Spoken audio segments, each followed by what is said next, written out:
Good day guys.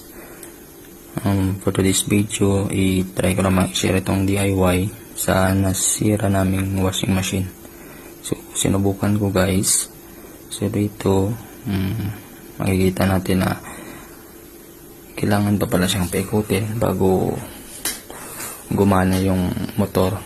So let's find out guys. Try natin i-open sa likod.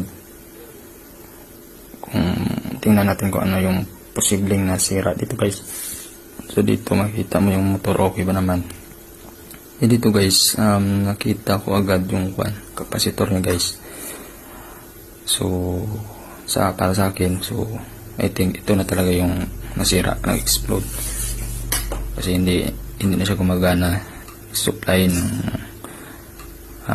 voltahe automatically para gumana yung motor guys. Itong kapasitor na ito. So try ko lang ito guys, di man tayo expert, but then try natin yung pinaka-best natin guys.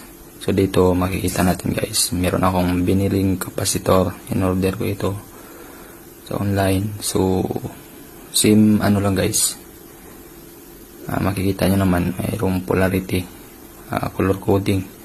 So sa ano guys, so yun lang naman pagkabit is kung anong kulay, doon mo lang siya ano guys, ikabit, blue tsaka red. So take note guys, kasi sa online ako nag-order. So mag-base lang kayo, naka-indicate naman doon yung mga capacity ng kuwan na dapat. So kung ano yung nakalagay, so yun din yung orderin nyo, ipapalit nyo dito sa mga nasira yung washing machine guys. So naka-indicate naman kung anong capacity nun, so yun din yung orderin nyo at ipapalit. So dito gitry ko, nalitan ko, then inano ko siya ng electrical tape. So for sure guys, kasi tubig ito para sa akin, for the safety na rin guys, para sigurado tayo. So binalot ko siya ng kapal na cellophane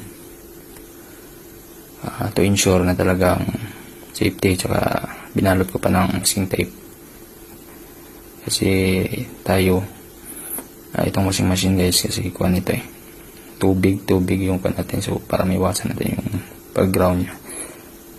So ito guys, madali lang naman ito guys. So i-try ko, so pinali ko na closed. So try natin guys kung sadyang nga bang gagana siya o kung yun lang ba yung sira. So ito guys, makikita natin, makikita nyo guys, automatic na siyang gumagana. So